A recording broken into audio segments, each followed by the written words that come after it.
जय हिंद दोस्तों, मैं नवीन शर्मा आप सभी का स्वागत करता हूं। आशा करता हूं आप सब एकदम अच्छे हैं, एकदम बेहतरीन हैं। एक बार सारे प्यारे दोस्त फिर से बताएं आप सब कैसे हैं। उम्मीद करूंगा एकदम अच्छे होंगे, एकदम बेहतरीन होंगे। तो प्यारे बच्चे, हमने कल की क्लास में गुलाम वंश को पढ़ना शुरू किया था। और गुलाम वंश में मैंने आपको बताया था कि गोरी का एक गुलाम था कुतुबुद्दीन ऐबक, जिसने गुलाम वंश की स्थापना की। और वो गद्दी पर रहता है 1206 से लेकर के 1210 तक। 1210 तक के उसके काम के बारे में भी हमने बात की कि उसने किसी प्रकार की सुल्तान का पद धारण नहीं किया, अपनी प्रशंसा नहीं कराई। यानी वो गोरी का गुलाम बन के शासन करता रहा और खुद को वो गोरी का गुलाम मानता था और उसके प्रति वो भक्त था। उसके बाद में फिर आराम शाह आया। आराम शाह जो बहुत आराम से रहता था, 8 महीने ही गद्दी पर रह पाया और उसको जूड के युद्ध में इल्तुतमिश ने हरा दिया। तो फाइनली इल्तुतमिश आ गया 1211 से 1236, जिसको दिल्ली का वास्तविक संस्थापक कहा गया, क्योंकि उसने हेडक्वार्टर कहाँ बना लिया था? दिल्ली बना लिया। ये चीजें हम पढ़ चुके थे। उससे आगे की चीजें जो हम पढ़ रहे थे ध्यान से देखेंगे। ये मैं आपको बता चुका था कि मकबरा शैली का जनक ये मकबरा है, सुल्तानगढ़ी का मकबरा है। ठीक है। और सुल्तानगढ़ी का मकबरा कहाँ है? दिल्ली में है। जो इसका बेटा गया था कहाँ पर? आपका मैंने बोला था अलाउद्दीन जानी की बात जब मैं कल आपको बता रहा था। ठीक है। तो अलाउद्दीन जानी के बाद में किसको? आपका नसरुद्दीन महमूद को अभियान में भेजा गया था। 1229 में महमूद की मौत हो गई थी। तब ये बनाया गया था आपका सुल्तानगढ़ी का मकबरा। टकसाल का नाम सिक्कों पर लिखवाया गया। टकसाल का नाम टकसाल। अब आप सोचेंगे टकसाल क्या होता है भैया? आप लोगों ने प्यारे बच्चे नोट देखे हैं। नोट कहाँ छपते हैं? आरबीआई में। रिजर्व बैंक ऑफ इंडिया छापता है। सिर्फ 1 रुपए का नोट वो फाइनेंस मिनिस्ट्री के द्वारा, जो वित्त मंत्रालय है, उसके द्वारा छापा जाता है। सिक्के कहाँ बनते हैं भारत में? तो भारत में 4 टकसाल है। ठीक है। कलकत्ता, मुंबई, हैदराबाद और नोएडा। आज की स्थिति बता रहा हूं मैं। तो ऐसे ही इन लोगों ने जब अपने सिक्के चलाए, तो इसने कौन कौन से सिक्के चलाए थे बोले जरा? तो सबसे ज्यादा प्रसिद्ध हुआ था इसका टंका और जीतल। तो उन टकसालों का नाम सिक्कों पर लिखवाया। जैसे मान के चलो दिल्ली की टकसाल थी, तो इसने कोई भी सिक्का बनवाया तो उस पर लिखवाया दिल्ली। समझ रहे हैं? टकसाल का नाम सिक्कों पर किस शासक ने लिखा? तो दिक्कत, परेशानी। सर, मकबरा और गुंबद में अंतर क्या है? बच्चा, गुंबद आकृति को बोलते हैं, मकबरा एक ये कब्र है, इसमें व्यक्ति को दफनाया जाता है। और इसके पीछे जो ये आकृति बन रही है गोल गोल, ये गुंबद है। और जब आकृति ऐसी हो जाए तो उसको क्या बोलते हैं? मेहराब। इनके रिलेशन का ही कोई मतलब नहीं बनता। ये तो ऐसे समझे जैसे आपसे मैं पूछ लूं कि भैया चीनी में और नमक में क्या अंतर है? तो कोई मतलब ही नहीं है। ये अपने दिमाग में आप क्यों लेके आ रहे हैं? आगे देखें। कोई दिक्कत? अतारकीन का दरवाजा जोधपुर में इल्तुतमिश ने बनवाया है। ये इंपॉर्टेंट फैक्ट है। अतारकीन का दरवाजा किसने बनवाया? तो ये बातें थी इल्तुतमिश के बारे में। अंतिम बातें देखें। इल्तुतमिश का दरबारी कवि कौन था? मिनहाज उस सिराज। इसने पुस्तक लिखी है तबकात ए नासिरी। कौन सी पुस्तक लिखी है? तबकात ए नासिरी। ठीक है। इल्तुतमिश का मकबरा दिल्ली में है और इसको किसने बनवाया था? खुद आपका इल्तुतमिश ने ही बनवाया। ऐबक का भी इल्तुतमिश ने बनवाया था, याद है? और अपना मकबरा भी इसने खुद बनवाया। मौत कब हुई इल्तुतमिश की? 1236 में। और इल्तुतमिश ने कुतुब मीनार को पूरा करवाया। मतलब कितनी मंजिल बनाई थी? फटाफट से बोल दें एक बार। तो क्या बोलोगे? दूसरी, तीसरी और चौथी मंजिल किसने बनवाई? वो इल्तुतमिश ने बनवाई। कल ही मैंने आपको बताया 5वीं मंजिल फिरोज शाह तुगलक ने बनवाई थी। बहुत बढ़िया। ठीक है। कोई परेशानी? इल्तुतमिश ने कुतुब मीनार को पूर्ण कराया। इतनी बात आपको पता होनी चाहिए। अब प्यारे दोस्त, अगर हम बात करें इल्तुतमिश के कैरेक्टर की, तो इसके कैरेक्टर के बारे में आप कुछ सोचेंगे कि भाई कैसा शासक रहा होगा। लगभग भैया जी आपका, अगर हम बात करें, 25 साल तक भारत पर शासन किया। तो जैसे इससे पहले लोग थे वो धर्मांध थे। धर्मांध से मतलब होता है धर्म को लेकर के अंधे। मंदिरों को तोड़ दिया, मंदिरों को लूट लिया, जबरदस्ती धर्मांतरण करवाया। आप याद रख लेना, इल्तुतमिश एक धर्मांध शासक नहीं था। पहली चीज, नंबर एक। क्या बोला मैंने? इल्तुतमिश धर्मांध मुस्लिम नहीं था। ठीक है। कहने का मतलब यह है कि इसने हिंदुओं के प्रति एक संयम रखा। अब ऐसा नहीं था इसने मंदिरों को लूटा नहीं, तो लूटा तो नहीं, लेकिन मंदिरों को इसने अपवित्र जरूर किया। तो मंदिरों में ऐसे ही उनकी एक अपनी, भाई बोलते ना प्रोटोकॉल होता है एक, आप जूते पहन के नहीं जा सकते, तो जूते पहन के भ्रमण करता था मंदिरों। इसने मंदिरों को अपवित्र तो किया लेकिन लूटा नहीं। कहने का मतलब है हिंदुओं के प्रति ये संयम रहा, और इसने कहा एक बैलेंस बना करके चलते। कोई दिक्कत? बहुत बढ़िया। कृष्णा यादव, बहुत अच्छा उत्तर है आप लोगों का, वेरी गुड, वेरी गुड। अभिषेक बघेल, तो आप कह सकते हैं ये कैसा एक क्रूर शासक नहीं था। 1236 में मौत हो गई इसकी, इल्तुतमिश की एक स्वाभाविक मौत हुई है। और मैं तुमको बता दूं, दिल्ली सल्तनत के शासकों के बारे में जितने भी महान शासक हुए, उन सब की मौत मुख्यतः स्वाभाविक हुई है, अपनी मौत हुई है, उनकी हत्या नहीं हुई। इससे एक पिक्चर क्लियर हो जाती है। अब चाहे वो बलबन हो, चाहे वो इल्तुतमिश हो, चाहे वो ऐबक हो, तो ये कैसे लोग रहे जिनकी स्वाभाविक डेथ हुई है, मतलब किसी ने मारा नहीं है। बच्चों को बड़ी आज चिंता रहती है, बोलेंगे कोई नाम आ गया, बोले गजनबी कैसे मरा था बता दो, तो बड़ी मतलब ऐसे रहता है कि भाई कैसे मरा होगा ये, जिसका मतलब कोई अर्थ नहीं होता वैसे तो। ठीक है सर, इल्तुतमिश ने अपना मकबरा कैसे बनवा दिया? इल्तुतमिश ने अपना मकबरा मिस्त्रियों से बनवा दिया भैया। उसने बोला कि जब मैं मर जाऊं तो मुझको यहां पर रेस्ट इन पीस कर देना, मुझको यहां पर लिटाना मेरे मरने के बाद में। इस तरह से बना दिया था उसने। ठीक है, आगे आएंगे। रुकनुद्दीन फिरोज, इसके पिता का नाम था इल्तुतमिश और मां का नाम था शाह तुर्कान। कहा जाता है आपका, ये आया गद्दी पर। इसके बाद में इल्तुतमिश के बाद में गद्दी पर आया। बड़ा अयोग्य शासक था, ये बात एक तो याद रखेंगे। कैसा शासक था? हम कहेंगे कि एक अयोग्य शासक था, तभी तो 1236 से 1236 ही लिखा हुआ है। कैसा शासक था? अयोग्य शासक था, आलसी था, आलसी था, विलासी था, मतलब भोग विलास में व्यक्त रहता था, बहुत सारी स्त्रियों के साथ ही रहता था, विलासी था। ठीक है, अब याद रख लेना कितने महीने का इसका शासन है? 7 महीने का शासन था इसका, 7 महीने का शासन था। ठीक है, और इल्तुतमिश का सबसे बड़ा बेटा था जिसके लिए सुल्तानगढ़ी का मकबरा बना, नसरुद्दीन महमूद। तो बड़ा बेटा कौन है? नसरुद्दीन, उसकी मौत हो गई थी 1229 में।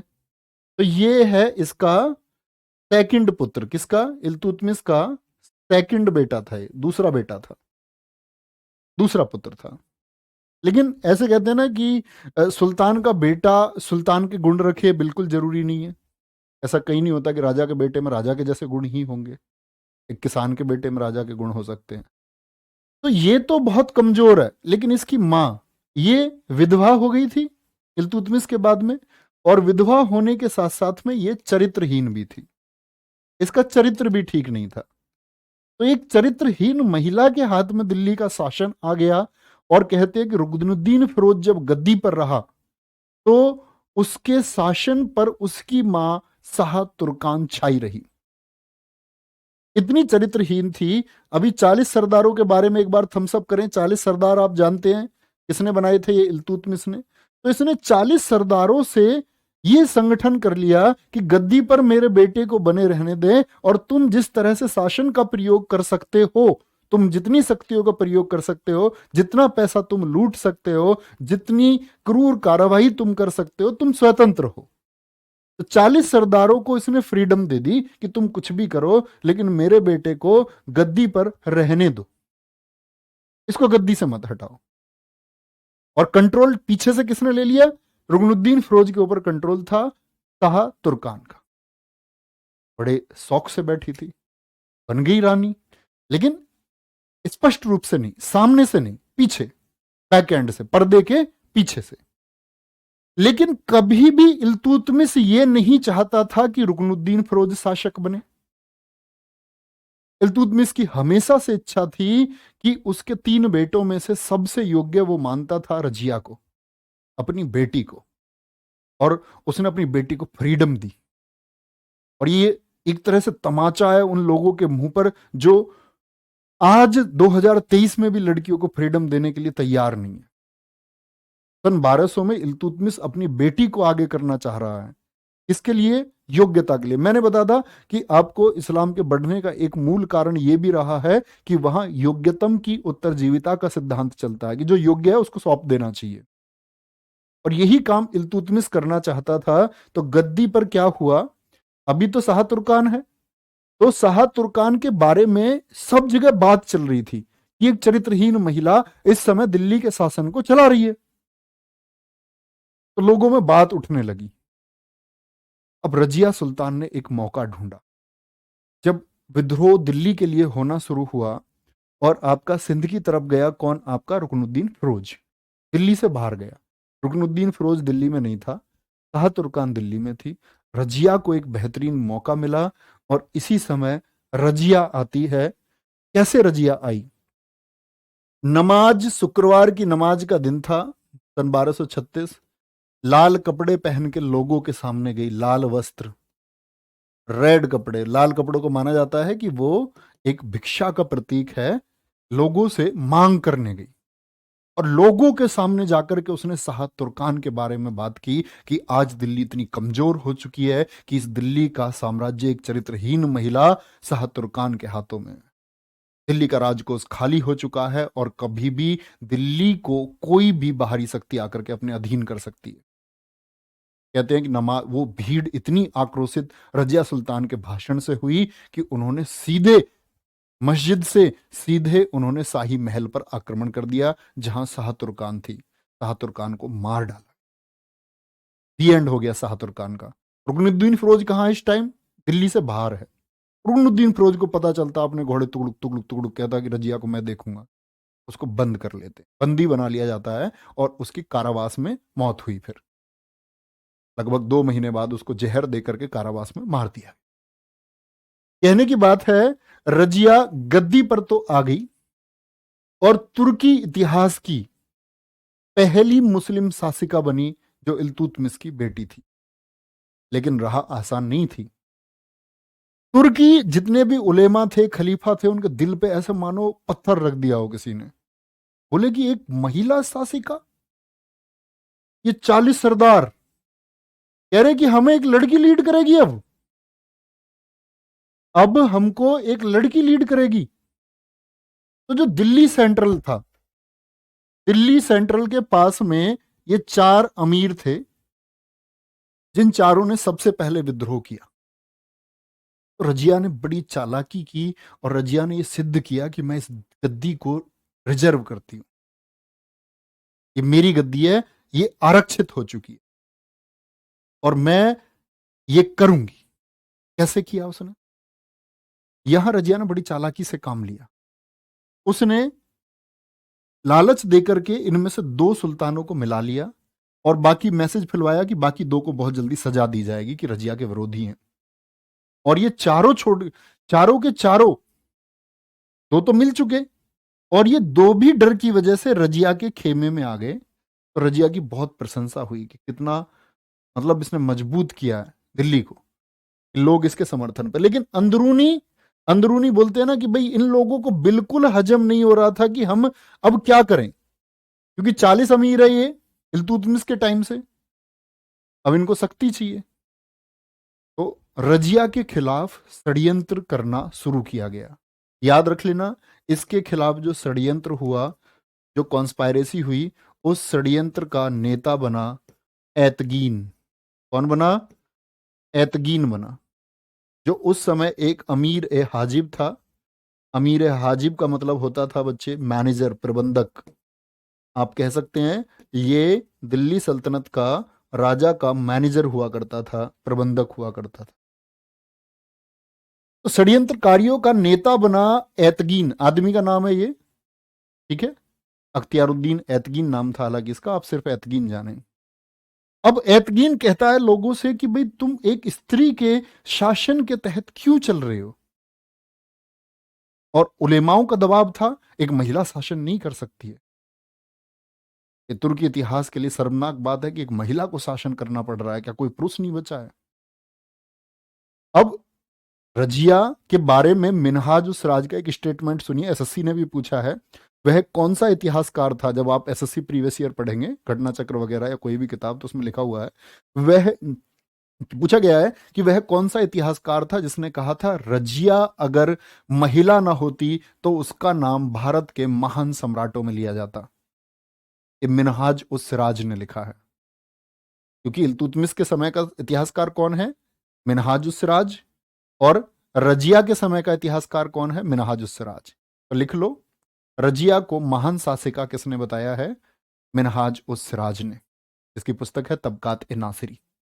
यानी हम कह सकते हैं रजिया में सारे गुण थे शासिका बनने के, सिर्फ एक चीज उसको ले डूबी कि ये महिला है। तो इसके खिलाफ विद्रोह किया गया। विद्रोह में जो सबसे पहला विद्रोह हुआ वो लाहौर में हुआ, समझना सिर्फ लाहौर। लाहौर के बाद में मुल्तान में हुआ, मुल्तान में हुआ, और ये विद्रोह किया कबीर खान ने, कबीर खान ने। तो रजिया जाती है इस विद्रोह को दबाने के लिए, और जाकर के इस विद्रोह को वो दमन भी करके आती है, दबा के भी आती है, मतलब एकदम से सप्रेस कर दिया उसने, दमन कर दिया। तो लोगों को ये पता चला कि रजिया के अंदर ताकत भी है, लीडिंग पावर भी है, मारेगी, ये अब मारेगी। ये सारे लोग क्या सोच रहे हैं कि इधर रजिया का राजकोष लगभग खाली था, और दिल्ली में, ये तो इधर जब गई थी तो दिल्ली में जश्न होने लगा बाकी सरदारों का, कह रहा कि गद्दी हमारी होगी, अब हम जाएंगे, रजिया को हटाएंगे, अब हम गद्दी पर बैठेंगे, मतलब तमाम तरह की चीज सोच रहे हैं। लेकिन यहां गलती हुई 40 सरदारों से कि एक सरदार जो पंजाब का सरदार था, भटिंडा का सरदार था, अल्तुनिया, उसको इन्होंने बुलाया नहीं। कह रहे कि वो दूर का है, पंजाब का है, हम क्यों बुलाएं उसको, मतलब ऐसा भी नहीं, उन्होंने उसको बुलाया ही नहीं। और अल्तुनिया इसी बात का बुरा मान जाता। लेकिन बुरा कब मानेगा ये बात समझना। रजिया देख पा रहे हो, नहीं रजिया पे तो ज्यादा ध्यान नहीं है तुम्हारा, है? रजिया बहुत सुंदर थी, यहां देखो ध्यान से, बहुत बढ़िया। नहीं ब्रजेंद्र कुमार जी, आप गलत कह रहे हैं। मिनहाज उस सिराज, एल्फिंस्टन नहीं, मिनहाज उस सिराज ने कहा। आगे आएंगे। रजिया कुल्हा और चोगा धारण करती थी। कुल्हा मतलब आपका टोपी, चोगा मतलब कुर्ता, ऐसा समझो, कैप एंड ब्लेजर, ये पहन के रहती थी ये। रजिया ने काले गुलाम याकूत को अमीर ए आखूर नियुक्त किया। अमीर ए आखूर में आपको बता चुका, जो अस्तबल का चीफ होता था, घोड़े के अस्तबल का प्रमुख होता था। और ये कब मारा गया अमीर ए आखूर, अल्तुनिया के विद्रोह में मारा गया। अब ये समझना कहानी, क्योंकि रजिया को ये लोग हरा तो सकते नहीं थे, तो इन्होंने पहले क्या किया कि रजिया का चरित्र के बारे में बातें करनी शुरू की, और एक अभियान चलाया 40 सरदारों ने, जिसको कहते हैं कानाफूसी का अभियान। तुमको पता है रजिया कैसी है? कानाफूसी का अभियान, पता है तुमको रजिया कैसी है? उसने पूछा भैया बताओ ना रजिया कैसी है। बोला रजिया का चक्कर है, ये एबनीशियाई गुलाम था, काला गुलाम था, अफ्रीकन गुलाम था, एक दास था, याकूत। बोले उसके साथ उसका चक्कर है। बोले हाँ भैया सच में, पानी का चक्कर गुलाम के साथ? बोले हाँ, जब कभी वो घोड़े पे बैठती है ना, तो उसको वो बिठाता है पकड़ के खुद ही, और हमेशा उसके साथ रहता है। जबकि इतिहासकार ये कहते हैं ऐसा कुछ नहीं था, ये सिर्फ एक मिथ फैलाया गया, या जो भी हो। कहने की बात है, इस कानाफूसी के अभियान में ये 40 सरदार बहुत कामयाब हुए, और दरबार में ये बातें होने लगी, रजिया के खिलाफ बातें होने लगी। मतलब रजिया कहां फंस गई, रजिया गुंडों में फंस गई। मतलब लोगों ने चालाकी की रजिया को फंसाने के लिए, रजिया ऐसी नहीं थी, रजिया तो शासन को बहुत अच्छे से चलाना चाह रही थी। अब मैंने बताया इसके खिलाफ जो विद्रोह हुए, एक तो बताया मैंने लाहौर और मुल्तान में कबीर खान ने किया, उसको इसने दबा दिया। दूसरा विद्रोह तुरंत अल्तुनिया ने किया। अल्तुनिया का विद्रोह तबर हिंद, भटिंडा, पंजाब में, समझना, विद्रोह कर दिया अल्तुनिया ने। तो अल्तुनिया ने क्या कर लिया कि रजिया को बंदी बना लिया। यहां क्या हुई, रजिया बंदी बना ली गई। असली तरह से रजिया गुंडों में यहां फंसी। रजिया ने सोचा लाहौर, देखो इधर भाई, यहां सिंध था, यहां मुल्तान था, फिर इधर आक्रमण, यहां विद्रोह हो गया, तो रजिया ने सोचा दिल्ली बाद में जाऊंगी, पहले ये यहां पंजाब वाले इस विद्रोह को दबा देती हूँ। लेकिन यहाँ रजिया बंदी बन गई। दुनिया मजबूत था, पर दुनिया ने बांध के बिठा रखा है रजिया को, मतलब बांध के ऐसे नहीं, कुर्सी पे बिठा रखा है और बोल रहा है रजिया बता तेरे साथ क्या सलूक किया जाए। अब रजिया क्या बोले बेचारी, रजिया की बुद्धि खराब है, कह रही तो मैं तो दिल्ली छोड़ के आई कि इनके सबको पीटूंगी जा करके, ये तो दिक्कत हो गई है। इधर ये भाई साहब जो बाकी के 39 हैं ये इकट्ठे हो गए हैं, जश्न मना रहे हैं। ये भी जो हार चुका था ना कबीर खान, वो भी जश्न मना रहा है, बोला रजिया फंस गई, मजे आ गए। और इसी को नहीं बुलाया। मैंने बोला अल्तुनिया को ना बुलाना उन 40 सरदारों की उस समय की सबसे बड़ी गलती रही। भाई उसको बुलाना चाहिए ना जिसकी वजह से तुम जश्न मना रहे हो। अब इसको भाई साहब को बुरा लगेगा नहीं लगेगा अल्तुनिया को, कह रहा तुम्हारी मतलब मुझी को नहीं बुलाया, मैंने सारा काम किया है, सारा कांड मैं कर रहा हूं और मुझी को बुला नहीं रहे हैं। बोला रजिया बड़ी दिक्कत की बात है। इतने में रजिया ने भी आंख आंख मार दी इसकी तरफ, बोला Altunia I am yours, I am falling in love with you Altunia.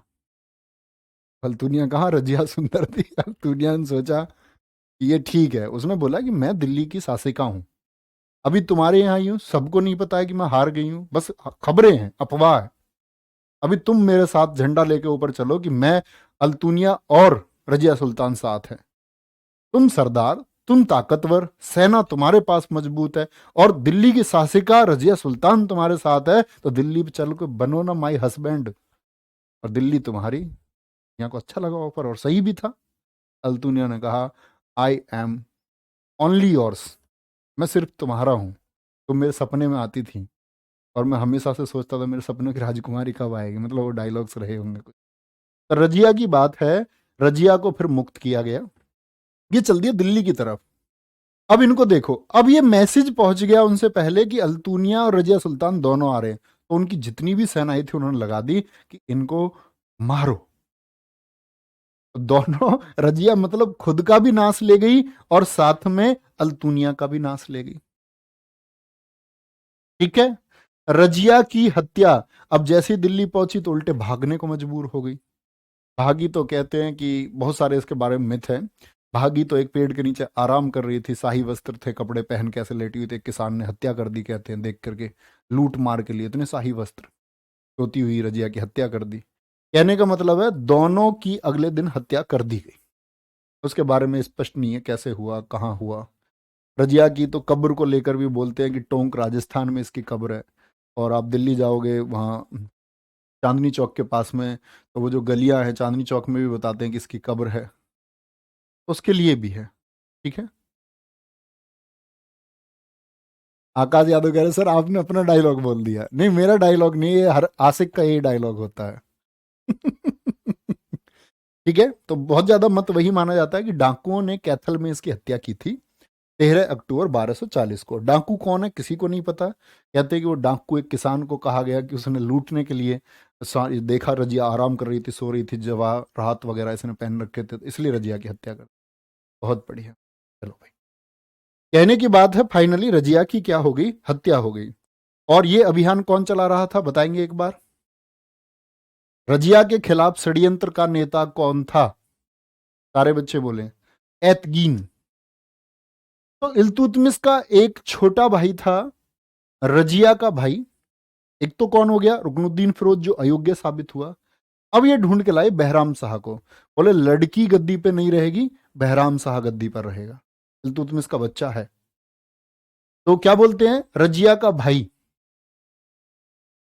कोई दिक्कत। इसने अपना नायब ए मुमलिकात एतगीन को नियुक्त किया। ये वही एतगीन, मतलब शक्ति किसके सेंटर में है इस टाइम, एतगीन के पास है, क्योंकि कॉन्स्पायरेसी इसने की, सारा षड्यंत्र इसका था। तो सारे लोग इसके साथ हो गए, बोले भी एतगीन की प्लानिंग एकदम बढ़िया थी। एतगीन ने बोला तुम सारे मेरे साथ आओ, मैं मजे करवाता हूं तुमको। तो कहने की बात है नायाब ए मुमलिकात सबसे बड़ा पद बना प्राइम मिनिस्टर, जैसे देश में आप समझ सकते हो ना अच्छा, हमारे देश में राष्ट्रपति की ताकत ज्यादा है प्रधानमंत्री की, तो आप कहेंगे भैया देखने के रूप में तो राष्ट्रपति की ज्यादा है, लेकिन वास्तविक रूप से जो शक्ति है वो प्रधानमंत्री के हाथ में है। तो ये बहराम शाह एक राष्ट्रपति की तरह था, और नायब ए मुमलिकात पद, इसको बहुत सारी ताकतें दी गई, प्राइम मिनिस्टर बनाया गया। लेकिन सुल्तान कौन है? बहराम शाह। इसने एतगीन की हत्या करवा दी है। अभी कह रहे हो भैया सबसे बड़ी ताकत और हत्या, तो कहते हैं कि कभी कभी सो ऑफ ले डूबती है, और सो ऑफ ले डूबी एतगीन को। एतगीन भाई साहब ने क्या सोचा कि इतनी बड़ी पोस्ट है, तो ये बहराम शाह इतना बवंडर नहीं करता था। बहराम शाह के गेट के आगे 2 हाथी थे, इसने सब कुछ डबल कर दिया। बोलो सुल्तान के यहां 2 हाथी है, मेरे गेट के आगे 4 हाथी रहेंगे, और हर टाइम गाजे बाजे के साथ में। इतनी मतलब, बोलते हैं ना कि कुछ कुछ लोग होते हैं ना एकदम दिखाने के लिए, गाड़ियों का काफिला। तो इसके पास काफिला ज्यादा था। अब राजा के सामने काफिला लेके चल रहा है उसी का आदमी जिसने उसको पोस्ट पे रखा है, तो ईर्ष्या तो होगी। इसने बोला तेरा दी एंड कराएंगे, और इसका दी एंड करा दिया। नायाब मुमलिकात खत्म। तैयर के नेतृत्व में मंगोलों ने 1241 में आक्रमण किया। ये इंपोर्टेंट डेट है, ये बात याद रखें। और यहां पर लाहौर को लूटा था इन्होंने, लाहौर को लूटा, क्योंकि लाहौर में इस समय था आपका एक तुर्क सूबेदार मलिक करकस, वो भाग गया था तोड़ करके। तुर्क सूबेदार मलिक करकस था यहां पर। और जब मंगोलों का आक्रमण, मंगोल कहां से आए थे कमेंट सेक्शन में बोलें, कल मैंने बताया आपको, चंगेज खां मध्य एशिया, मिड एशिया से आए। और जब ये आक्रमण कर रहे थे उस समय ये मुस्लिम थे या नहीं थे? तो आप क्या कहेंगे, मुस्लिम ये नहीं थे उस टाइम। ये उस टाइम बौद्धों से विकृत होकर के हिंसा का रूप, समानिष्टवादी जिसको हम बोलते हैं, कल मैंने आपको बताया। ठीक है, क्या करा? तो एक किसके समय पर आपका मंगोलों का आक्रमण बचाया था? इल्तुतमिश ने। मैं विकल्प देकर के आपसे पूछूं, मुझे बताएं कि किसके समय पर आक्रमण हुआ मंगोलों का? आराम शाह, बहराम शाह, ऐबक, ऐबक, या फिर एक और नाम हम ले लेते, रजिया सुल्तान। बताएंगे किसके समय पर हुआ? तो आपका आंसर क्या होगा? बहराम शाह के समय पर हुआ। ठीक है, ये कभी भी आप लोगों को गलत नहीं करना है। ठीक है, अब ये 1240 से 42 तक रहा, क्योंकि इसने हत्या करा दी, तो इसकी जगह एक नायाब ए मुमलिकात कलब खां को भी बनाया इसने, बाद में उसकी भी हत्या करवा दी। अब ये 40 सरदार सोच रहे हैं यार इसको अच्छा राजा बनाया, ये हमारी हत्या कराया जा रहा है। तो इसकी कुलीनों ने मिलकर, इनको बोलते थे 40 कुलीन सरदार, क्योंकि ये पहले दास थे लेकिन अब मजबूत हो चुके थे। इन्होंने क्या कर दिया? इन्होंने बहराम शाह की 1242 में हत्या करा दी, जो आपके याद करने की बिल्कुल जरूरत नहीं है। और याद रख लेना 1242 में इसकी हत्या किसने की थी? हत्या कराई कुलीनों ने। कमजोर की हत्या कर दी जाती है, और बहादुर की, मतलब ये दिल्ली सल्तनत में देखने को मिलता है, कमजोरों की तो हत्या हुई है, और जो मजबूत शासक थे वो स्वाभाविक मौत मरे। ठीक है, कोई दिक्कत? सर कानाफूसी का अभियान समझ में नहीं आया सर। गौरव कुमार, आपके कान कमजोर हैं मेरे दोस्त। कानाफूसी मतलब, जैसे अब लोग क्या करते हैं, जब किसी को नहीं देख पाते हैं, किसी की तरक्की नहीं झेल पाते हैं, तो उसके बारे में बुरी चीजें फैलाना शुरू करते हैं। इसको बोलते हैं किसी कान में तुझे, इसको बोलते हैं कानाफूसी का अभियान। मतलब लोगों ने गलत बातें रजिया के बारे में करनी शुरू कर दी। आपके गांव में आप सफल हो जाओगे, आपके मोहल्ले में आप सफल हो जाओगे, क्या बोलेंगे जाकर के? बोलेंगे नौकरी लग रही है कहीं आज सरकारी, हमें पता है उसने कैसे अपनी नौकरी लगाई है, 8 लाख रुपए दिए हैं उसने, 10 लाख दिए। ऐसे लोग बात करते हैं, ये होता है। तो लोग कानाफूसी मतलब ऐसी बातें करते हैं कि जिससे वो चीजें डिग्रेड हो जिसने प्राप्त की है। ठीक है, जैसे मैं तुम्हें एक उदाहरण बताता हूँ इसका, सबसे अच्छा, तुम्हें हंसी भी आएगी थोड़ी। मतलब एक टाइम पे मैं बीमार था जैसे, तो डॉक्टर ने बोला था मतलब कि बोलना बोलना नहीं है, और ये T3 T4 यहाँ की जो ये आपकी थायराइड वाली है, इसमें दिक्कत थी बोलने की वजह से, नंबर ऑफ क्लासेस ज़्यादा थी, तो हो गया। मैंने डॉक्टर से बात की, मैंने की जी इसका ट्रीटमेंट कैसे हो सकता है? ऐसा तो हो ही नहीं सकता कि क्लास ना ले पाए। हाँ, क्लास की संख्या कम हो सकती है। तो उस टाइम ये होता था कि हेल्थ का कुछ ऐसा इशू हुआ, एक तो टट्टी डकार सी थोड़ी, और वो हुआ था जनरली मतलब खाने वाने का ध्यान ना रखने की वजह से, क्योंकि उस टाइम तक घर के आए नहीं थे यहाँ पर, और खाने का ऐसे ही रहता था थोड़ा। तो हुआ क्या कि एक लड़के का मैसेज आता है हमारी ही टीम के किसी और टीचर के पास में, और उस टाइम मेरी हालत ऐसी रहती थी क्लास में कि 1 घंटा मैं पढ़ा पाऊँ तो मतलब आंखें भी बंद हो जाती थी। तो पता है क्या कह रहा हो लड़का, उस मैसेज करके कह रहा जी वो गुरुजी नशा करके आते हैं क्लास में, और वो पक्का मुझे ऐसे लगते हैं कि जैसे कि वो शराब पी के क्लास में आते हैं। भाई तुम धन्य हो। मतलब चुगली कर दी। ठीक है, समझ गए अब तो, हम सब कर दो इस बात पे आगे। अब रुकनुद्दीन फिरोज को तो हत्या करके इन लोगों ने बोला अब किसको बैठाएंगे, अब मसूद शाह को, जो रुकनुद्दीन फिरोज का बेटा था। क्या था? रुकनुद्दीन फिरोज का बेटा था। ये 40 अमीर अब कौन लेके आ रहा है गद्दी पे? 40 अमीर लेके आए हैं गद्दी पे। बोलेंगे अब किसको? मसूद शाह को बैठाते हैं। ये बात याद रख लेना, मसूद शाह के बारे में याद रख लेना। यहां दरअसल में जो काम किया था, ये इसको गद्दी पे बिठाने का किसलू खां एक व्यक्ति था। क्या था? किसलू खां। ठीक है, चलो भाई। किसलू खां एक व्यक्ति था जो कौन है? एक शमसी कुलीन है। शमसी कुलीन का मतलब है कि उन 40 शमसी सरदार उनको बोलते थे, उन 40 सरदारों में से एक है किसलू खां। तो ये किसलू खां को बोलते हैं 40 सरदार। आप कहेंगे जी 40 सरदार खुद क्यों नहीं बैठ रहे हैं जब इतने पावरफुल है? तो उन्हीं में से एक किसलू खां है। किसलू खां से बोला गया कि भाई तुम दिल्ली की गद्दी पर बैठ जाओ, तुम दिल्ली की गद्दी पर बैठ जाओ। तो किसलू खां ने स्वयं गद्दी पर बैठने से मना कर दिया। उसको पता था बेटा बैक एंड पे मजा लेते रहो, यह गद्दी बड़ी खतरनाक हो चुकी है, इसमें पता नहीं है कब गर्दन कट जाए। मसूद शाह को गद्दी पर बैठाया गया, मतलब गद्दी पे बैठने से भी लोग डर रहे हैं। आगे आएंगे। नसरुद्दीन महमूद, कहने की बात आप कहेंगे भैया मसूद शाह को फिर क्या कर दिया गया? मसूद शाह को बाद में हटा दिया गया। अब बात आती है नसरुद्दीन महमूद की। ये भी इल्तुतमिश का पुत्र है एक, जिसको इतिहास में हर जगह लिखा हुआ है, लेकिन अभी लगभग 4 वर्ष पहले ही आपका जो इतिहासकार हैं, मैं नाम भूल गया, जेल मेहता। तो जेल मेहता जी ने अपने शोध के द्वारा यह सिद्ध किया है कि इल्तुतमिश का पुत्र नहीं था, ये पोता था। मतलब बड़े बड़े इतिहासकारों ने, बर्नी तक ने इसको इल्तुतमिश का पुत्र लिखा। ठीक है, और आपका मिनहाजुस सिराज ने इसको इल्तुतमिश का पुत्र लिखा। लेकिन अभी हाल ही में सिद्ध हो चुका है कि नसरुद्दीन महमूद इल्तुतमिश का बेटा नहीं था, इल्तुतमिश का पोता था। आप भी याद रखेंगे इस बात को। पोता मतलब कौन से बेटे का जी? ये था महमूद था जो 1229 में एक्सपायर हुआ, तो उस समय उसकी जो विधवा थी वो प्रेग्नेंट थी। ठीक है, नसीरुद्दीन का, नसीरुद्दीन महमूद जिसकी याद में क्या बनाया था? सुल्तानगढ़ी का मकबरा। ये नसरुद्दीन महमूद का बेटा है। कौन? सॉरी, नसरुद्दीन महमूद लिख रहा हूं मैं, महमूद का बेटा, सिर्फ महमूद लिखें, इसीलिए उसका नाम रखा गया नसरुद्दीन महमूद। सिर्फ महमूद याद रखेंगे, महमूद का बेटा। ठीक है, इस बात में कोई दिक्कत किसी को नहीं होनी चाहिए।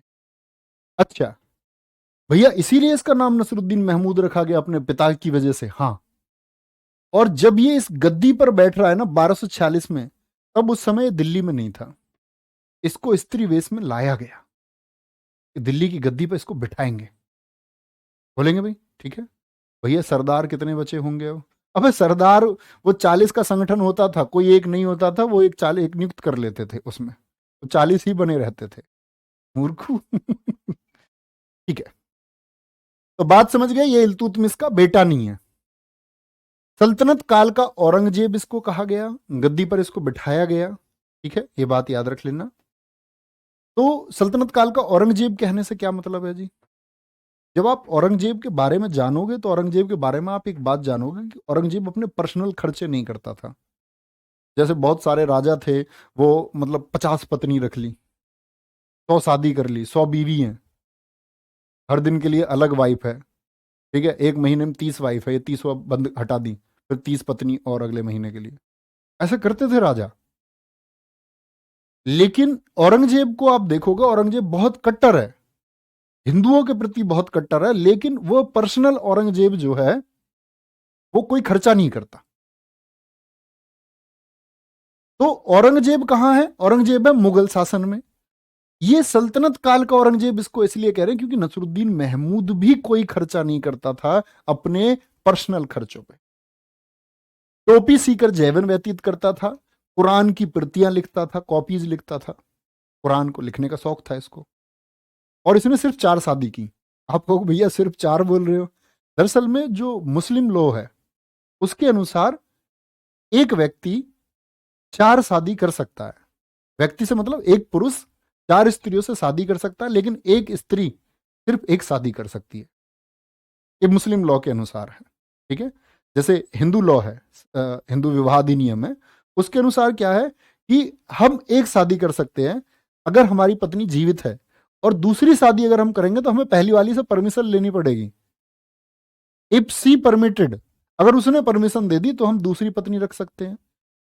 तीसरी लेकर आओगे तो पहली 2 की परमिशन जरूरत पड़ेगी। जनरली एक पत्नी जीवित है तो दूसरी पत्नी रखने का प्रावधान हिंदू धर्म में नहीं है। तो नसीरुद्दीन महमूद ने उस जो लॉ था उसको भी फॉलो किया, 4 ही वाइफ रखी। अब सिर्फ 4 मत कहना, ये वास्तव में बहुत कम है। राजाओं की उस टाइम पे 100 200 200 और ऐसे मतलब पत्नी के अलावा और भी लड़कियां रखते थे ये। तो नसीरुद्दीन महमूद कायदे कानून से चल रहा है। ठीक है, आगे आएंगे। नायब ए मुमलिकात इसने बनाया बलबन। इस पोस्ट को जानते हो, यस और नो? नायब ए मुमलिकात, मैंने बोला ये प्रधानमंत्री पद था, तो नसरुद्दीन महमूद जिस समय नियुक्त हुआ तो इसको लेके आने का क्रेडिट था बलबन का। उन 40 सरदारों में उस समय तक सबसे प्रमुख सरदार बन चुका था बलबन। बलबन लेकर के आया नसरुद्दीन महमूद को, ठीक है। महमूद बलबन का दामाद था। समझ रहे हो बलबन कितना इंटेलिजेंट होगा? बलबन का दामाद मसूद शाह भी है। बलबन ने अपनी 2 लड़कियों की शादी, एक की शादी मसूद शाह से भी की थी और एक की शादी नसरुद्दीन महमूद से कर ली। एक तो सबसे बड़ी पोस्ट ले ली पीएम की, और क्या कर दिया, इसको अपना दामाद और बना लिया। सीधा आदमी है, और ये इतना सीधा है नसरुद्दीन महमूद, इसने 40 सरदारों से ये वादा किया, भाई साहब तुम्हारे कहे बगैर ना तो पानी पीऊंगा, ना खाना खाऊंगा, ना सोने जाऊंगा। आप कहोगे ना भैया ये कैसे 20 साल तक रह गया, तब 2-2 साल 4-4 साल रह रहे हैं, क्योंकि उन सब ने अड़ंगे डाले 40 सरदारों के काम में, और इसने 40 सरदारों से सहमति कर ली कि ये बोलोगे ना, जैसे वांटेड में सलमान खान को नहीं सोने, वांटेड में सलमान खान ने नहीं सोने दिया प्रकाश राज को, ऐसे जगा के रखा, तुमने देखी वांटेड? तो ये ऐसा था, बोले नहीं सोएगे तो नहीं सोने देंगे, कोई दिक्कत नहीं। तो नायब मुमलिकात बलबन बन गया। महमूद बलबन का दामाद था, ये बात याद रख लें। और तमसी वंश का खात्मा हो गया, प्रथम अलबरी वंश भी खत्म हो गया। किसके साथ में? आपका जैसे ही खत्म हुआ नसरुद्दीन महमूद। और नसरुद्दीन महमूद के ही समय जो इतने बड़े इतिहासकार का नाम आप सुनते हैं, मिनहाज उस सिराज का, ये इस समय दिल्ली का जज था। मिनहाज उस सिराज क्या था? ये इस समय दिल्ली का काजी बोलते थे, जैसे आज जज होते हैं ना, तो इनका भी न्याय विभाग होता था। दिल्ली का काजी कौन था? ये नसरुद्दीन महमूद के समय था, ठीक है। ये बात आपको याद रख लेनी है, ठीक है, कोई परेशानी? कहने की बात है कि नसरुद्दीन महमूद 1266 तक चलता रहा, चलता रहा, चलता रहा, क्योंकि ये 40 सरदारों के खिलाफत नहीं कर रहा था। अब क्या हुआ? तख्ती का जो केंद्रीयकरण हो चुका है वो बलबन के हाथ में हो चुका है। और कहते हैं कि नसरुद्दीन महमूद के बारे में 2 स्टेटमेंट है, कहते हैं अपनी मौत मरा, और कहते हैं कि बलबन ने उसको जहर दिला दिया। ठीक है, बहुत बढ़िया। सर चीन के राजा ने कितनी शादी की थी? अपने मन से मान लो तुम कितनी। है कोई प्रश्न तुम्हारा निर्मेश कुमार? चीन के राजा ने कितनी शादी की थी? चीन में एक राजा हुआ है? कितने राजा हुए हैं? किसकी बात कर रहे हो? और चीन के राजा का इस समय क्या मतलब है? मैं आपको क्या पढ़ा रहा हूं? पगलू है? खोपड़ी?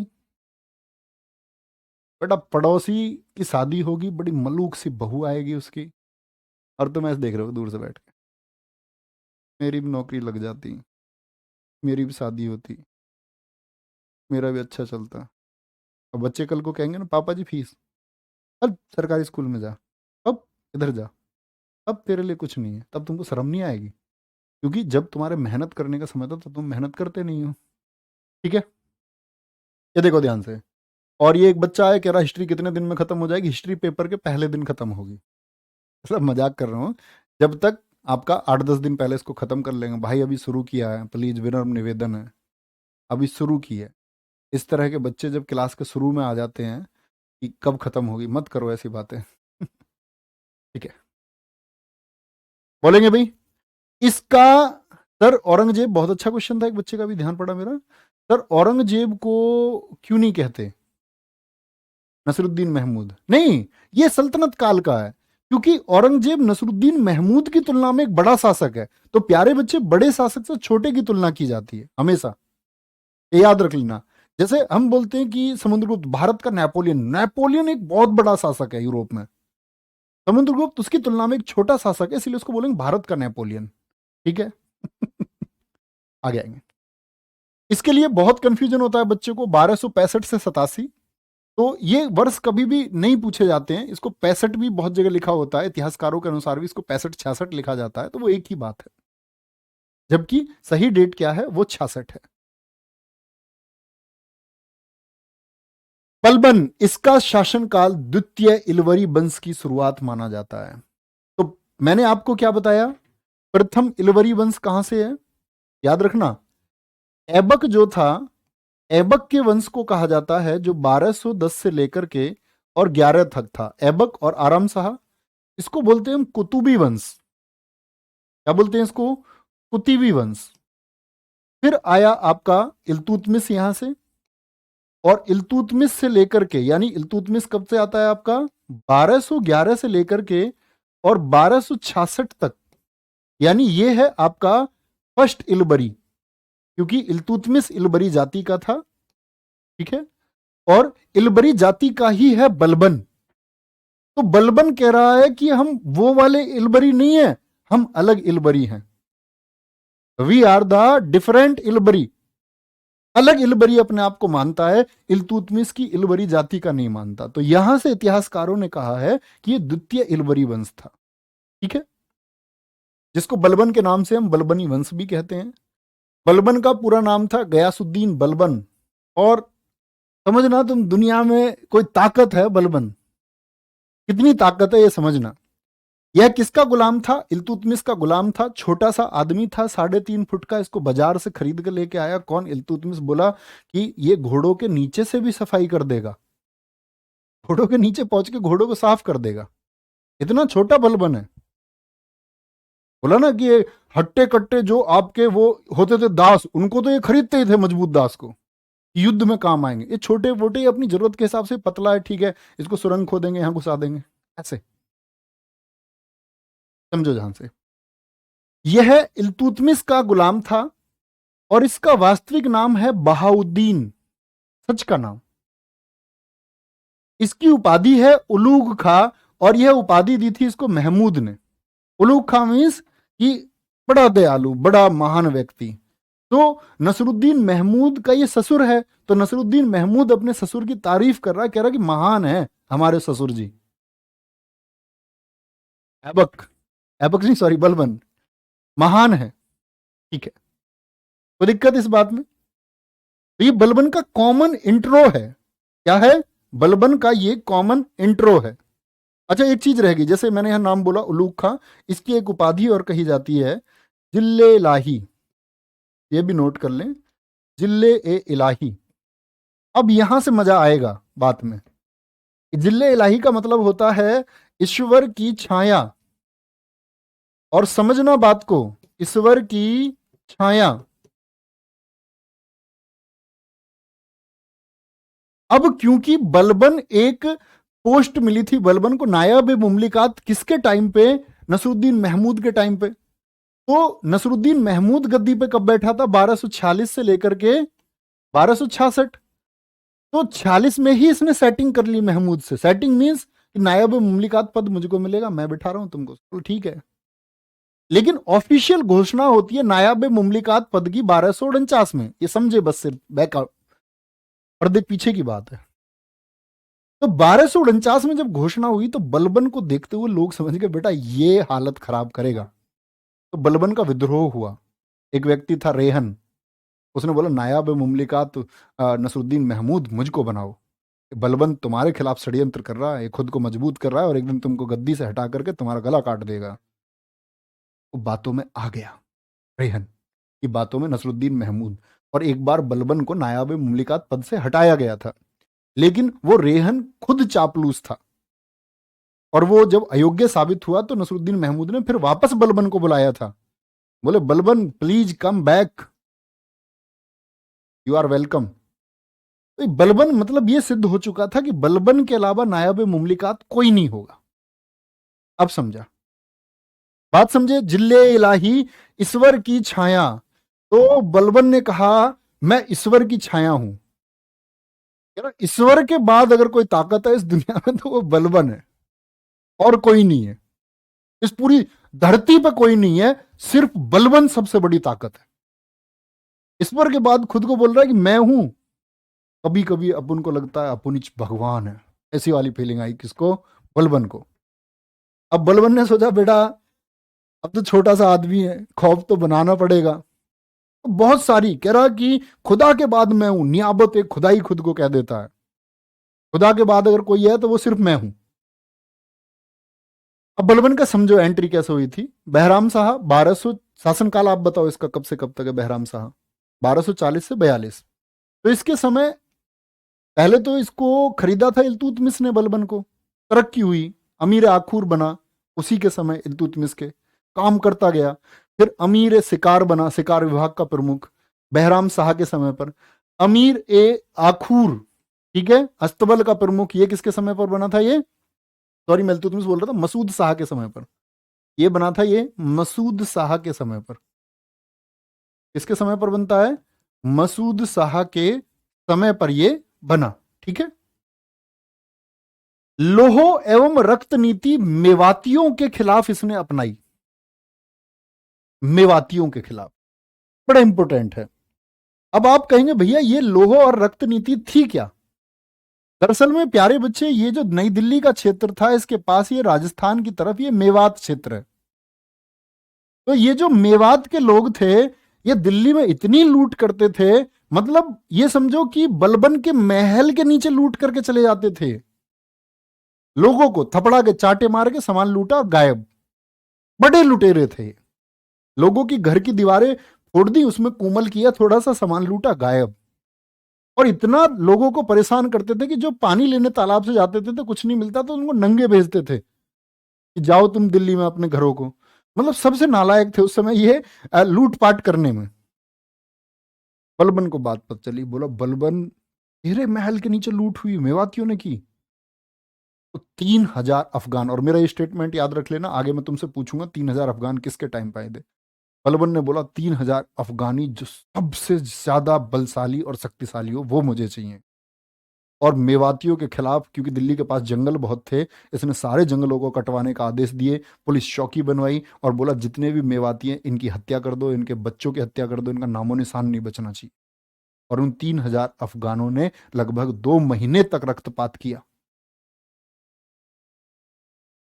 लोहा मतलब तलवारें चली और रक्त मतलब रक्त बहा, इसी को बोलते लोहा और रक्त, लोहा एवं रक्त नीति, ठीक है।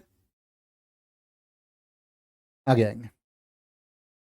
तुर्क ए चहलगानी का अंत किया। अब इसमें तुर्क ए चहलगानी का अंत करने से पहले मैं आपको कुछ चीजें बता देता हूं। जैसे एक था मलिक बकबक, ये नाम आपको पता होना चाहिए, मलिक बकबक। ये सिर्फ नाम याद रखें, आपको नोट करने की जरूरत नहीं है, ठीक है। मलिक बकबक ये था बदायूं का, ये बात याद रखें। मलिक बकबक के साथ एक हैबत खां याद कर सकते हैं, हैबत खां, ये था अवध का, 39 सरदारों में, ठीक है, हैबत खां।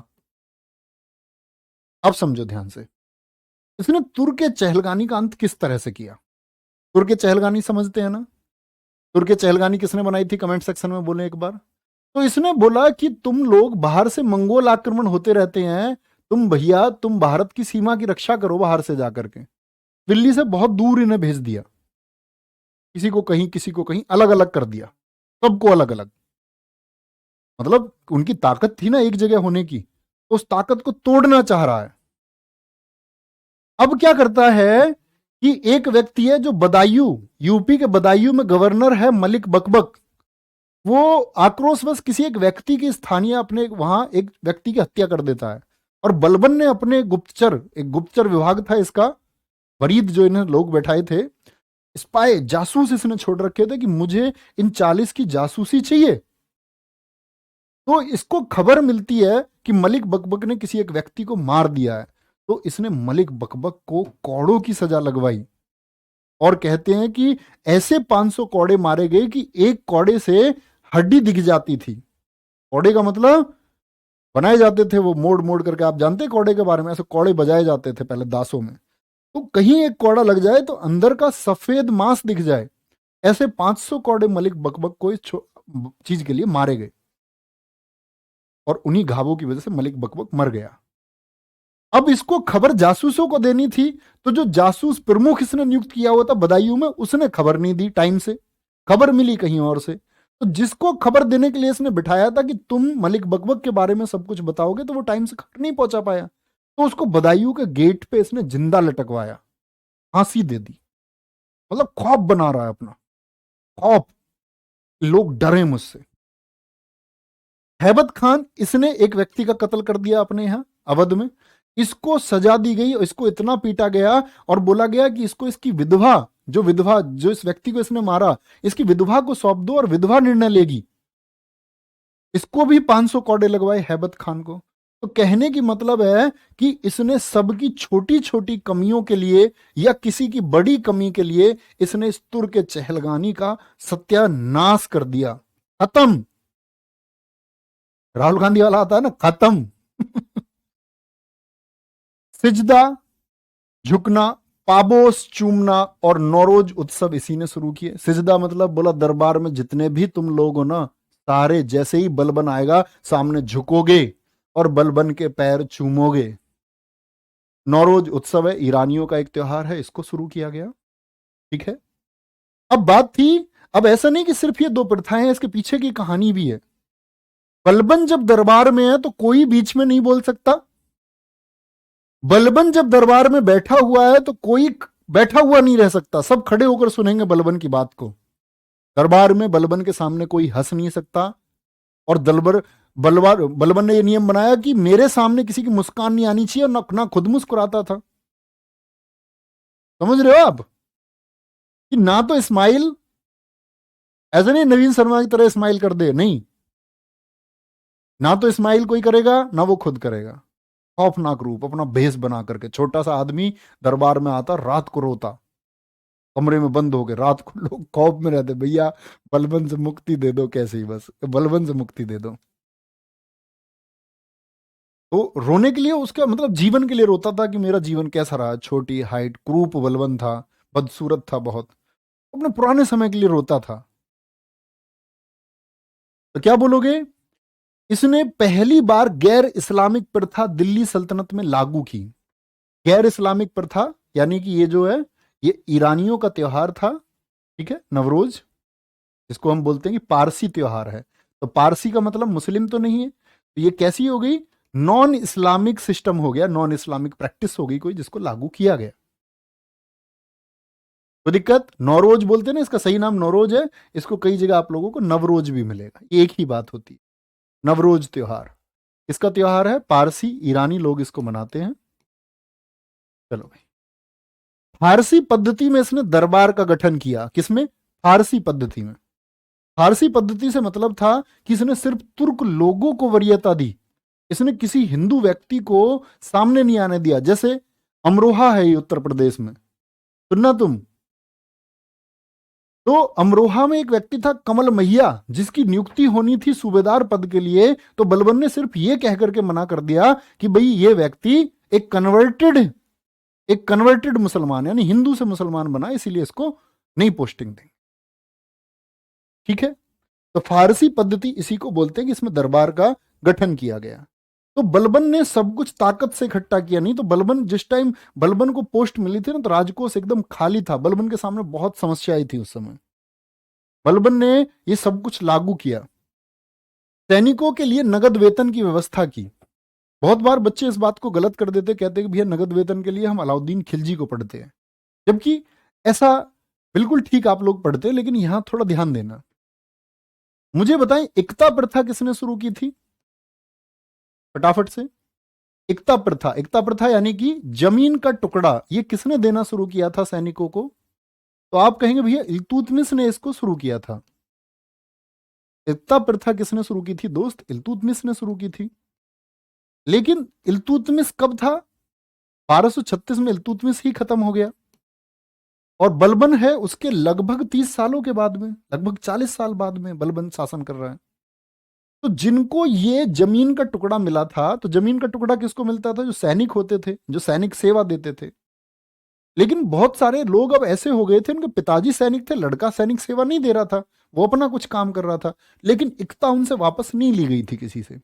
जो इक्ता जिसके पास पहुंच गई पहुंच गई। तो इक्ता मिलनी किसको चाहिए थी? जो सेना में उसको मिलनी चाहिए थी। तो बलबन ने क्या बोला कि जिनको अभी सेना में नियुक्ति नहीं है, मतलब जो इस टाइम डिफेंस का काम नहीं कर रहे हैं, जो सेना में काम नहीं कर रहे हैं, तो उनसे ये इक्ता वापस ली जाए और उनको पैसा दिया जाए। तो इसने इस तरह से नगद वेतन दिया। तो इसने नगद वेतन किनको दिया है? जो इस समय इक्ता का फायदा उठा रहे हैं और सेना में काम नहीं कर रहे हैं। बात समझ गए? थम्स अप करें। किसको पैसा दिया है इसने नगद वेतन? कि जिनके नाम पर इक्ता थी और वो इक्ता वाले सेना में इस समय काम नहीं कर रहे थे, मतलब किसी का पोते के नाम पर था, अभी किसी का पुत्र था जो सेना में था, वो मर चुका था, तो इसने वो सारी इक्ताएं वापस ले ली। लेकिन उसका बहुत विरोध हुआ, बाद में बलबन ने अपने इस डिसीजन को बदल लिया था। जब बहुत सारे लोगों ने बलबन से प्रार्थना की कि ऐसा मत करो, बहुत सारे घर इसी वजह से चल रहे हैं। तो विभाग इसने बनाए थे बरीद मुमालिक, जो गुप्तचर विभाग था, मैंने बोला जासूसी बहुत मजबूत इसने कराई थी। दीवाने अर्ज, जो सैन्य विभाग था, जिसके द्वारा इसने दिल्ली को मजबूत किया था, ये बात याद रख लेना, जिसके द्वारा इसने क्या किया? दिल्ली को मजबूत किया। इतनी बात में कोई दिक्कत? आगे नेक्स्ट। बलबन ने न्याय विभाग की स्थापना की थी।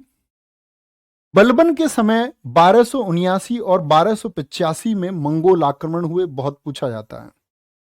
मंगोल जो बार बार भारत पर आक्रमण करते रहते थे, लेकिन तुम समझो इस समय बलबन जो है वो बीमार है। बलबन इस समय बीमार है, ठीक है। 1279 में मंगोल आक्रमण हुआ एक, तो इस सीमा से होते थे मंगोल आक्रमण हमेशा। और 1279 में बंगाल में विद्रोह भी हो गया, और बंगाल में विद्रोह किया तुगरिल खान ने। तो 1279 ये बलबन का ऐसा पीरियड था जिसमें बलबन बीमार था। बात सुन के जाना, बलबन क्या था इस समय? बीमार। और बलबन कभी दिल्ली से बाहर नहीं गया, कभी नहीं, खुद अंदर रहा। सूबेदार गए, सेनापति गए, बलबन खुद नहीं गया किसी अभियान के लिए। तो इसने बोला, तुगरिल खान ने स्टेटमेंट दिया, बलबन जब कभी दिल्ली से बाहर नहीं आया, तो बलबन के अलावा ऐसी कोई ताकत नहीं है जो तुगरिल खान को हटा सके। तो सबसे पहले बलबन ने भेजा किसको? आपका अमीन खां को। बोले इस तुगरिल खां को सबक सिखा के आओ रे। अमीन खां गया, अमीन खां हारा गया, बलबन से आके कह रहा बाबूजी मैं हार गया। बलबन का गर्दन काट दो इसका। अमीन खां की हत्या कर दी गई, क्योंकि बंगाली तुगरिल खां को वो नहीं हरा पाया। दूसरा फिर भेजता है आपका तिरमत खां को। तिरमत खां को बोला बेटा तेरा भी यही हाल होगा जो अमीन खां का हुआ है। तिरमत खां गया, बहुत अच्छा लड़ा, बेचारा नहीं सफल हो पाया। वापस आके बोला क्या? बलबन से कह रहा है भाई साहब मैं सफल नहीं हो पाया। सोचो क्या किया होगा बलबन ने। इसका भी गला काट दिया गया। और तीसरा फिर गया स्वयं बलबन, बोला अब हम जाएंगे दिल्ली की इस सीमा से बाहर, हम जाएंगे। और सोचो जब बलबन गया होगा, सब लोगों ने मदद दी बलबन को। पहली बार बलबन बाहर जा रहा, बड़ी सेना लेके गया। तुगरिल खां भाग गया, जाजनगर उड़ीसा की तरफ ये भागा। जाजनगर उड़ीसा में इसको पकड़ा गया। तो ऐसा नहीं मारा इसको बलबन ने, बलबन को यार परेशान कर दिया उसने। जो आदमी उठकर नहीं जा रहा है, जो आदमी नहीं चाहना चाहता दिल्ली की सीमा के बाहर, इसने प्रण लिया कि मैं यहीं से कंट्रोल कर लूंगा, मेरी ताकत इतनी बड़ी है, उसको इसने कितना हर्ट कर दिया कि उसको दिल्ली से बंगाल जाना पड़ा। फ्लाइट तो थी नहीं, रास्ते में गया होगा, बलबन को कितनी दिक्कत हुई होगी। जिल्ले इलाही, भगवान के बाद जो दूसरा आदमी खुद को मान रहा है उसको कितना परेशान इसने कर दिया। ऐसा तुम सोच सकते हो इसने तुगरिल खां का क्या किया होगा। तुगरिल खां, इसके जितने भी रिलेटिव थे, इस विद्रोह में जितने लोगों ने साथ दिया, उनकी पत्नी, उनके रिश्तेदार, उनके बच्चे, और ऐसा कोई भी व्यक्ति जो उनसे संबंध रखता था, उनका पड़ोसी, रिश्तेदार, सबको इकट्ठा किया गया, सबको मारा गया। और कहते हैं कि बंगाल के बाजार में 2 किलोमीटर रोड के सहारे ऐसे तख्ते लगाए गए, दूर दूर तक लकड़ी के ऊंचे ऊंचे तख्ते, ये रोड है, ऐसे तख्ते लगाए गए हैं ऐसे, और उन पर लाशें टांगी गई हैं, लाशें, डेड बॉडीज की। बंगाल को ये नजारा दिखाओ कि बलबन की खिलाफत अगर कोई करता है तो उसका क्या हश्र होता है। लाशों से 2 किलोमीटर तक लाशें थी, ऊंचे ऊंचे, कहते कि 20-20 फीट ऊंची उन लकड़ी की दीवारों पर सिर्फ लाशें टंगी हुई थी। और इसका पता है क्या किया तुगरिल खां का? इससे बोला इसकी खाल उतारो, खाल अलग उतार लो। खल बच्चा बनाया जाता है, जैसे भैंस का बच्चा मर जाता है तो भैंस देखती है मेरा बच्चा कहाँ है, तो उसकी खाल उतार लेते हैं बच्चे की, उसके अंदर भूस भूस भर के खल बच्चा बना देते हैं, ताकि भैंस दूध दे देती है बहकावे में कि तेरा बच्चा ही है। इसका खल बच्चा बनाया था तुगरिल खां का, इसकी खाल उतार के उसके अंदर भूस भराया गया और खचेड़ा गया। तो इस समय बलबन का बेटा है बुगरा खां, बलबन का बेटा है, बलबन का पुत्र है बुगरा खां। तो बुगरा खां से कहा गया कि तुम मेरे पुत्र हो, लेकिन कभी तुमने विद्रोह किया मेरे खिलाफ तो तुम्हारा भी यही हाल होगा। भाई साहब गद्दी पे बैठ जाएगा बुगरा खां, हो जाएगी हिम्मत, कह रहा भाई साहब, पिताजी मैं इस गद्दी पे नहीं बैठूंगा, मुझे माफ कर दो, मैंने सिंहासन ही त्याग दिया, मैं दिल्ली की गद्दी पे बैठना ही नहीं चाहता। बाकी सब लोगों को ये मुनादी कर दो, सब लोगों तक ये मैसेज पहुंचाओ कि बुगरा खां मैं, यानी बलबन का पुत्र, चाहता ही नहीं हूं कि मैं गद्दी पे बैठूं। और बोले बेटा कुछ ना कुछ कहीं फॉल्ट होगा, तो जान प्यारी है सबको, आगे समझना। तो बलबन के पुत्र ने तो मना कर दिया था, बलबन की मौत हुई, स्वाभाविक मौत हुई है, अपनी मौत, रोग की वजह से बलबन मरा है। कैकूबाद जो बलबन का पोता था, बुगरा खां का पुत्र था, इसको बनाया गया फिर, क्योंकि उसके बाप ने मना कर दिया था। किलोखरी का किला इसने बनवाया था दिल्ली में, ये बात याद रखें। और ये गुलाम वंश का 10वां शासक है। गुलाम वंश का अंतिम शासक बहुत पूछा जाता है केमुर्स, और 1206 से लेकर के 1290 तक का इतिहास, यानी कि आपका प्यारे बच्चे अगर बात करें तो लगभग हमने 84 वर्षों का इतिहास आपका पढ़ लिया है, और इसी तरह से हमको लगभग 2000 वर्षों का इतिहास पढ़ना। उम्मीद करूंगा ये 1206 से 1290 आपको क्रम से पता होने चाहिए, कौन कब कब शासक है। और एक बहुत शानदार छात्र, एक प्रॉमिस करके आप बताओगे कि भैया हम इतिहास के बहुत शानदार छात्र बने। और क्योंकि वनडे एग्जाम के लिए हम पढ़ रहे हैं, तो ऐसा नहीं हो सकता मैं आपको 6 महीने इतिहास पढ़ा पाऊं। अभी वो मौका भी आएगा कि बहुत विस्तार से सिर्फ हम एक कैरेक्टर को पढ़ेंगे, बलबन कैसा व्यक्ति था, बलबन के चरित्र का वर्णन, आदि चीजें जो वनडे एग्जाम में हम मिस करते हैं हमेशा। तो ठीक है, अपना ख्याल रखिए, बहुत सारा मिलते हैं अगली क्लास में। बाय बाय, टेक केयर, जय हिंद, जय भारत।